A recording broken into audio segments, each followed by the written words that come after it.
Hello, everyone, and welcome to the Aftershow for issue 3 of the Powers That Be, a Claim the Sky campaign. This one, as I said before, is titled The Test. And boy, was it. So we're going to start by going around doing our stars and wishes. And I think this time we will start with Magda. What are your stars and wishes?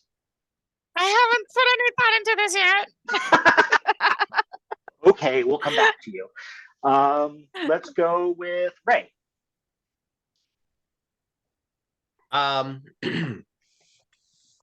Well, huge icy sparkly stars to ECAT for her handling and portrayal and just general character display of Black Ice.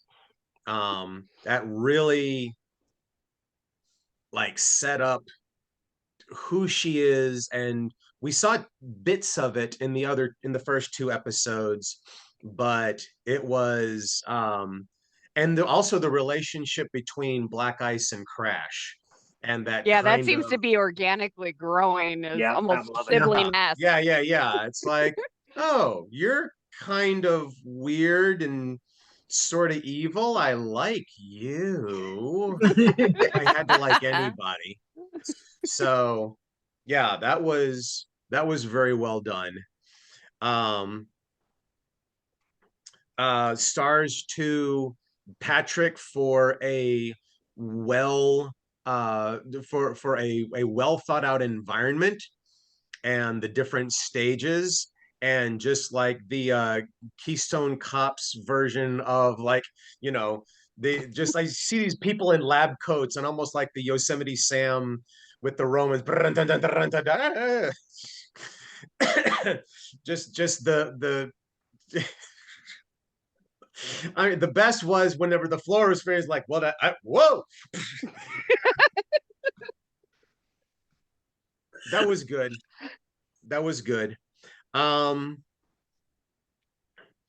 Let's see.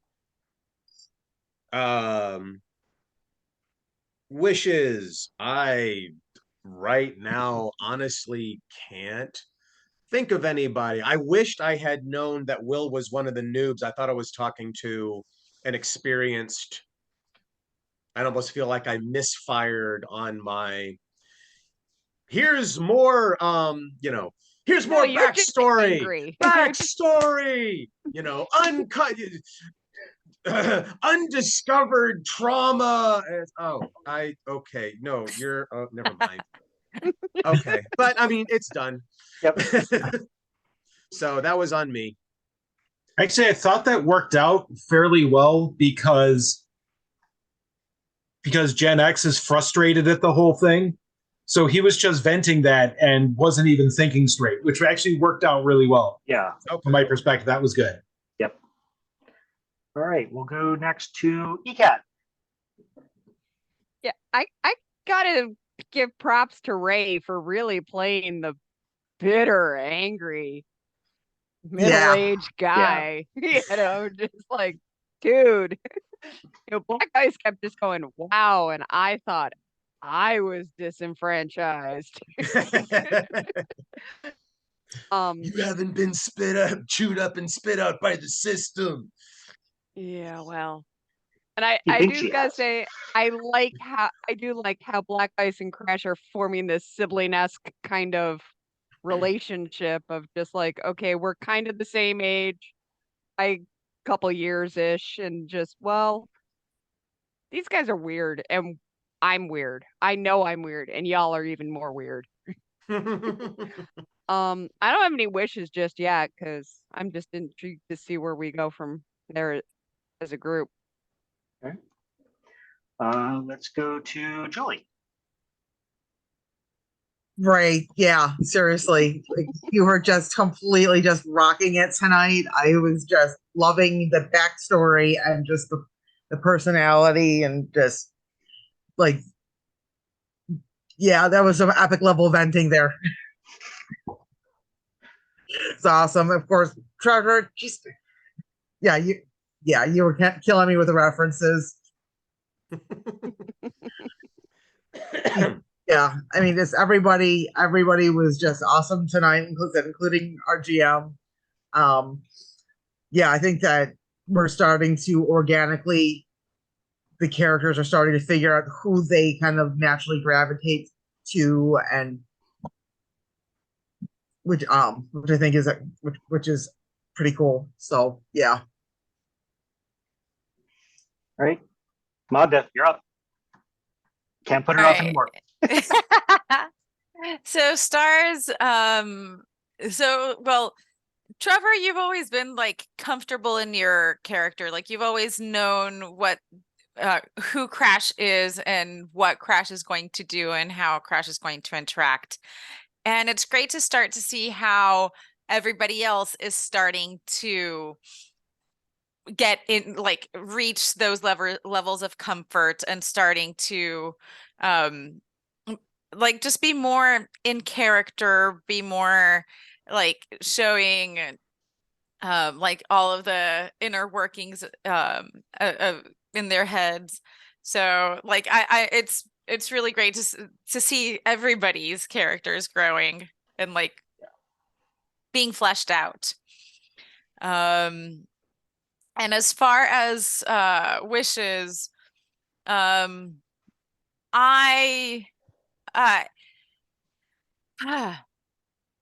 like it was a great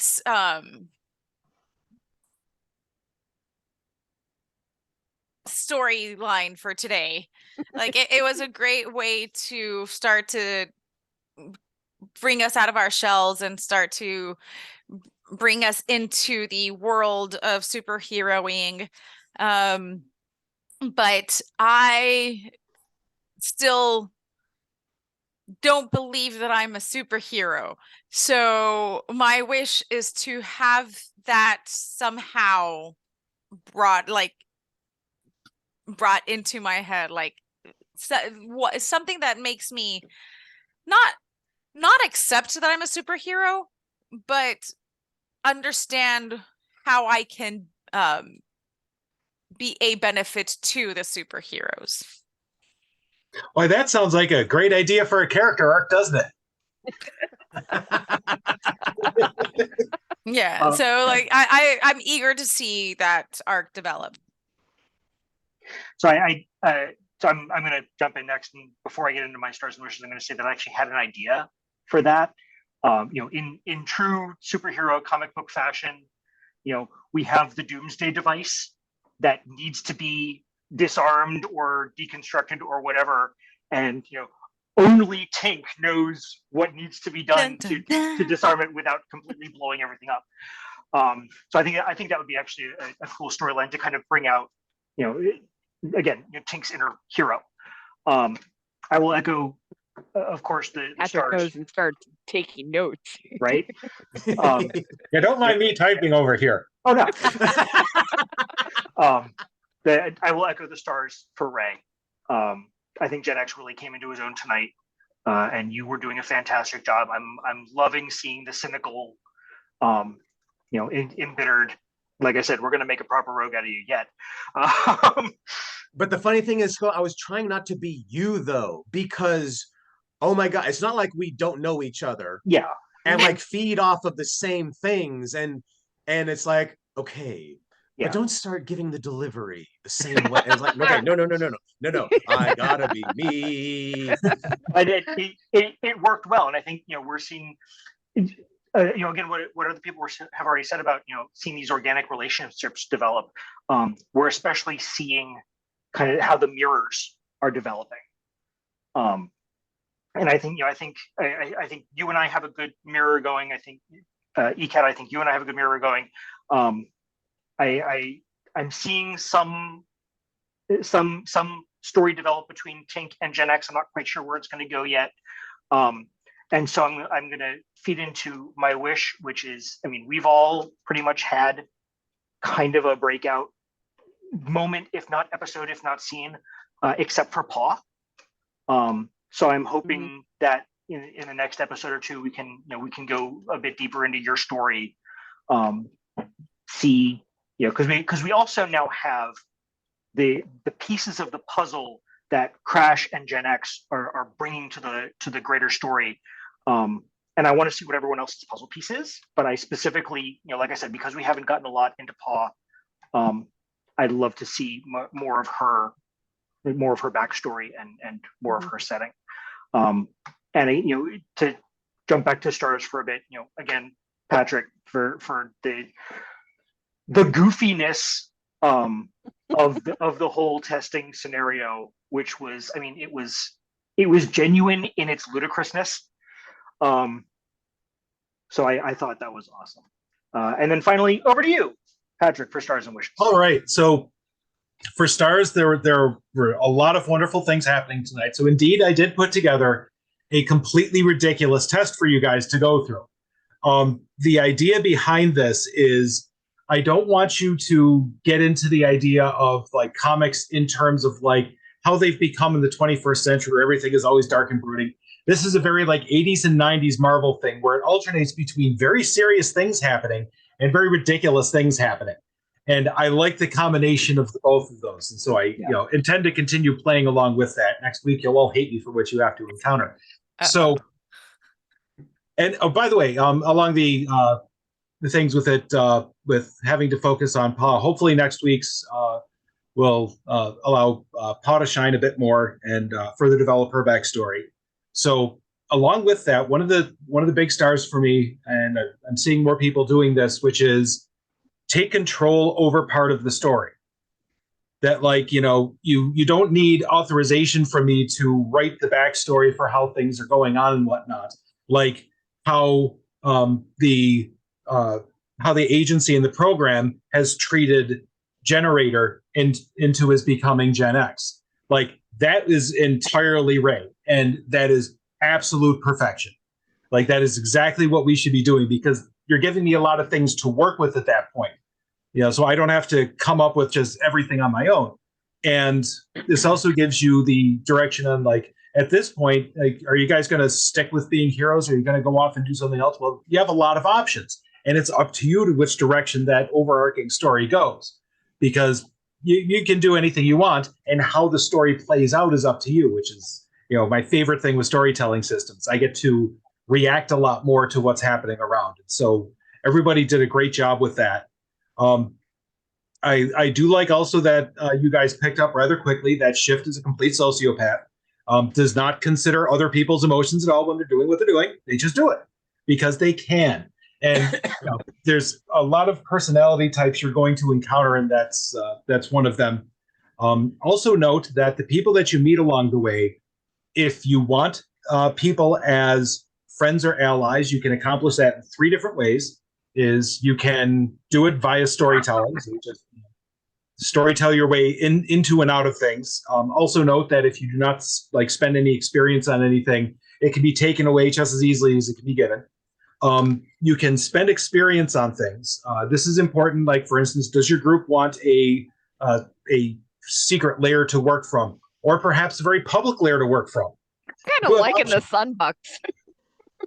So if you want something like that, the group kind of has to get together and spend some experience on it. And then that's something that you actually own. And it's, like a solid part of the story from then on. If on the other hand, it's done solely through storytelling, it can be there, it can be taken away. How it gets treated is very different. And the third method is through using a story arc, because one of the story arcs can be used like, oh, well, I want to own a piece of property. And so we storytell through that part, and at the end, you by real rights have a piece of property or whatnot. Yeah. So there's different ways to go about that. And said like it's written into the system. I like how that's written into the system. Yeah. So if there's something that you want to have as a solid existing thing in the world at all times, spend XP on. Yep. I really like the idea of having some freak who can kind of teleport me anywhere. So he's going to be an ally of mine. Okay, spend a couple XP, then Will is an ally of yours. Yep. If otherwise, if you're friends with him, you might do something nice for you. If your enemies, he might just send you out to some burnt out castle in Croatia, and you have to find your way back home. Who knows? They're both good stories. So as far as wishes go, I don't. There's a like with the rest. I don't have a whole lot going on with that, other than to keep working on developing your characters and have your characters think how seriously they want to take what they're doing and what you want to put onto them as accoutrements. Like, are you going to have a superhero costume? Because you have every opportunity now to role play that. You have a contact for being able to get there. So do you want some sort of, nifty outfit or something like that? And it doesn't have to be a full-on costume. It can be, for instance, like armor built for whatever it is that you do, if you have armor. So I want a super lab coat. And you have to ask yourself, like, what makes the super lab coat super? And that's the important part. So, like, how does your person present themselves? Will you cave to peer pressure? Like, if everybody else in the group has a cool outfit, are you still going to be standing there in your pajamas? I don't know. Well, that's up to you. So It depends on your pajamas. I am Pajama Man. So consider like how you fill yourselves out as characters, and within the system, and how you're going to interact with things like how the program works. Because like you should be able to tell now the program wants you to be a certain way. And so are you going to fit to that or not? Because everybody has their own reason not to. Everybody might have reasons to do it if they're trying to game something out of the system, especially thinking about Crash. Like Crash might be like, yeah, I'll get like a cool outfit and stuff because they will let me get away with shit. I'm in it for the money. Yeah. Yeah, Well, pretty much. And now also with the arc for figuring out what's really going on in the program, playing that hero role would be a good thing for him to insinuate himself into there.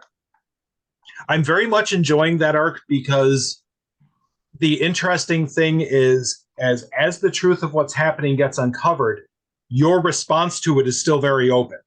Yeah. Because you could look at the whole thing like, wow, that is fucking crazy, but I like it. Or you can say like, I must burn this thing to the ground. Yeah. You have options and throughout the entire thing. I love stories like that because they can go anywhere. I want to add another thing there that happened at the end of the game, because part of the first thing that I thought of when I thought of the character of Gen X is that, okay, I'm the old guy, but I could be the mentor. And which I definitely appreciated that last speech, by the way. That was fantastic. Yeah. So, but that's what that moment got to happen organically whenever Crash went, so the story, and like the Crash impression.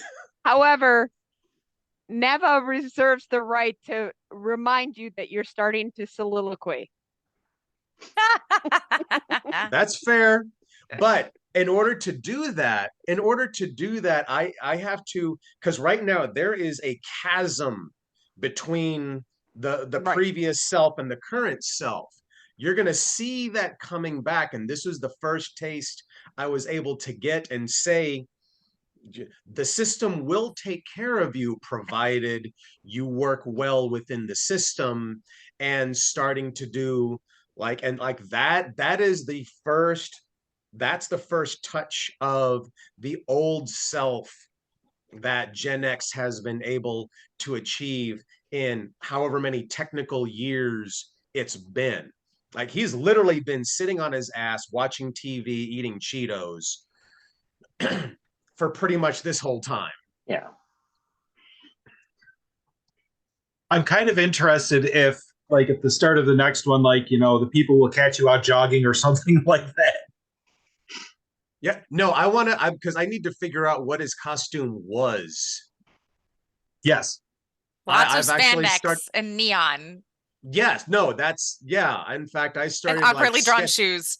Yeah, I was kind of picturing the MC Hammer thing, but in neon. Let's not go too much overboard, but I mean, come on.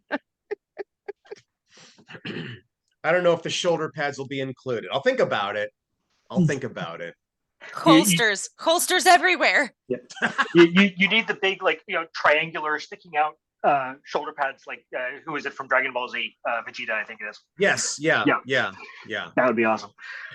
Oh, and speaking of which, that is one thing to consider for Black Ice, especially, is are you going to keep your hero self separate from your mundane self, especially from your family? Oh, like, yeah. Paul can't do that because her family is like, all up in her business 24/7 and is part of this whole program. So they already know they were called in before she knew they were going to be called in, because that's how they roll. You, on the other hand, like, how much work do you put in to make sure that your aunt doesn't find out? Because that's one of the purposes of a costume, is you may not like the costume, but on the other hand, the costume can serve a purpose. And by the way, you'll also notice that people in this world are kind of stupid when it comes to costumes. It's very much the DC thing of, like, Clark Kent takes off his glasses and oh my God, he's Superman, because they are that daft. Yeah, there you go. You wear a mask, no one will know who you are. Hello, people. I am Steve. Who are you? Exactly.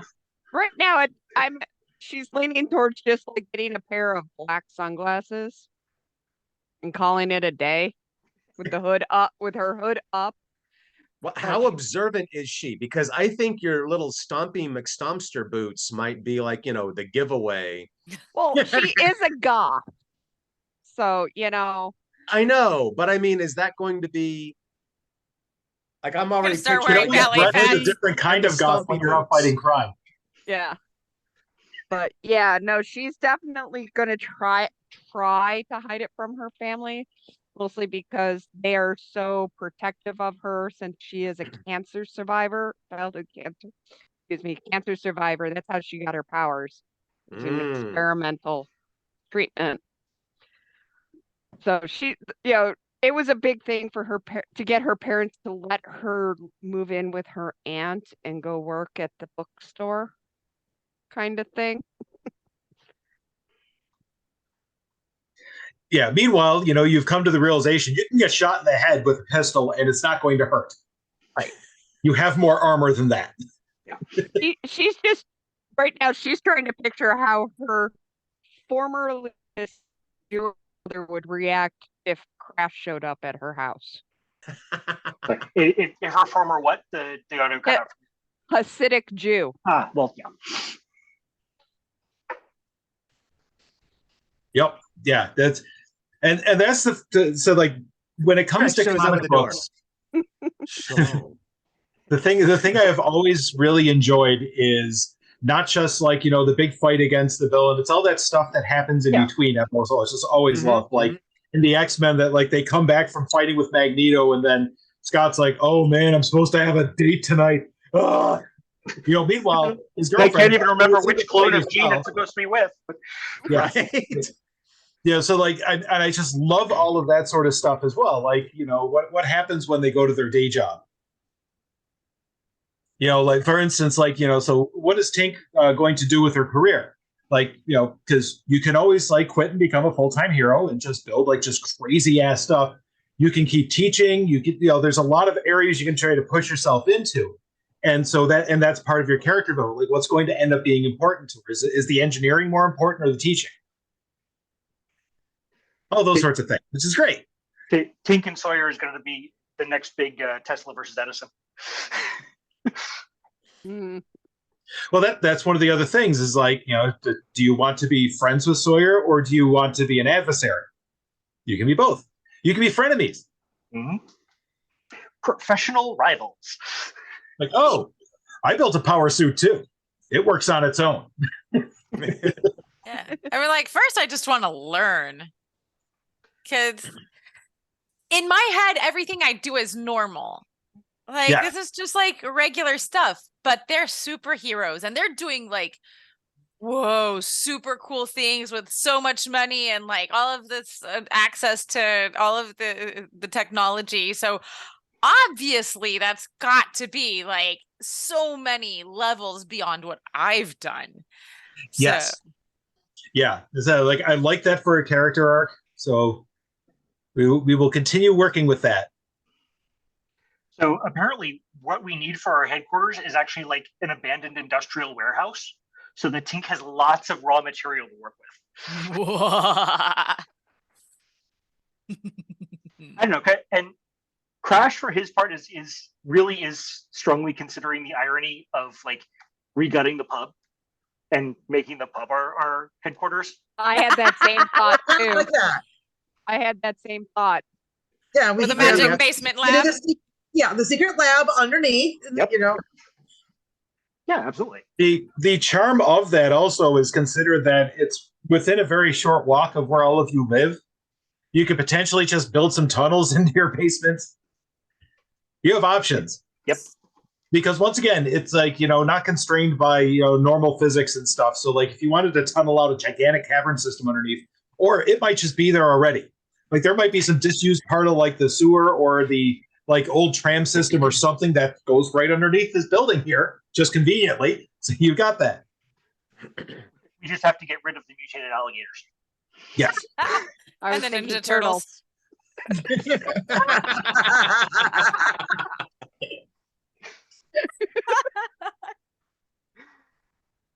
All right. Well, anyone else have anything they want to add? Or if not, I think we're going to wrap it up for tonight. So I'd like to thank you guys again for being part of this. Thank you out there, anyone who is actually watching this. Please let us know down in the comments what you'd like to see, where you'd like to see the plot go, where you'd like to see our characters go, what good one-liners we missed. And with that, we will say good night. Thank you, everyone, and bye-bye. Good night.